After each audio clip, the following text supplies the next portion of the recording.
दोस्तों, अक्सर हम सभी के मन में ये प्रश्न अवश्य आता है कि क्या भगवान हमारे द्वारा चढ़ाए गए भोग खाते हैं? यदि खाते हैं तो वो वस्तु समाप्त क्यों नहीं होती? और यदि नहीं खाते हैं तो वो भोग लगाने का फायदा क्या है?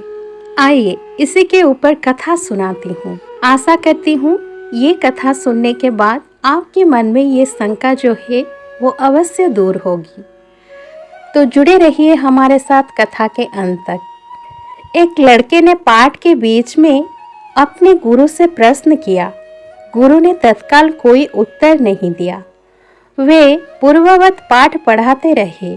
उस दिन उन्होंने पाठ के अंत में एक श्लोक पढ़ाया। पूर्णमदः पूर्णमिदं पूर्णात् पूर्णमुदच्यते पूर्णस्य पूर्णमादाय पूर्णमेवावशिष्यते। पाठ पूरा होने के बाद गुरु ने सभी शिष्यों से कहा कि वे पुस्तक देकर श्लोक कंठस्थ कर ले। 1 घंटे बाद गुरु ने प्रश्न करने वाले शिष्य से पूछा कि उसे श्लोक कंठस्थ हुआ कि नहीं। उस शिष्य ने पूरा श्लोक शुद्ध शुद्ध गुरु को सुना दिया। फिर भी गुरु ने सिर नहीं में हिलाया तो शिष्य ने कहा कि वे चाहे तो पुस्तक देख लें, श्लोक बिल्कुल शुद्ध है। गुरु ने पुस्तक देखते हुए कहा, श्लोक तो पुस्तक में ही है, तो तुम्हें कैसे याद हो गया? शिष्य कुछ नहीं कह पाया।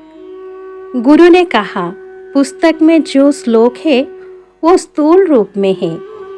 तुमने जब श्लोक पढ़ा तो वो सूक्ष्म रूप में तुम्हारे अंदर प्रवेश कर गया। उसी सूक्ष्म रूप में वो तुम्हारे मन में रहता है।